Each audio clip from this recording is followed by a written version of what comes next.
আসসালামু আলাইকুম রহমতুল্লাহ বারাকাতুহ। আল্লাহ তাআলার দরবারে লাখো কোটি শুকরিয়া যে আল্লাহ তাআলা আমাদেরকে শেষ নবীর উম্মত বানিয়ে দুনিয়াতে প্রেরণ করেছেন। এজন্য আমরা অন্তরের অন্তঃস্থল থেকে শুকরিয়া আদায় করি আলহামদুলিল্লাহ। একজন প্রশ্ন করেছেন, নামাজে মহিলাদের মাথার চুল বের হয়ে থাকলে নামাজ হবে কিনা। এর উত্তর হলো, মহিলাদের চুল সতরের অন্তর্ভুক্ত।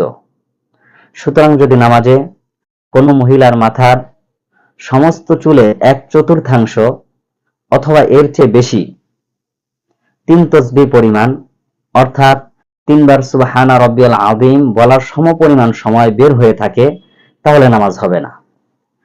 আর যদি বের হয়ে থাকা চুলের পরিমাণ 1/4 চেয়ে কম হয় অথবা 3 তসবিহ পরিমাণ সময় বের হয়ে না থাকে, অর্থাৎ বের হওয়ার সাথে সাথে ঢেকে ফেলা হয়, তাহলে নামাজ হবে, নামাজে কোনো সমস্যা হবে না।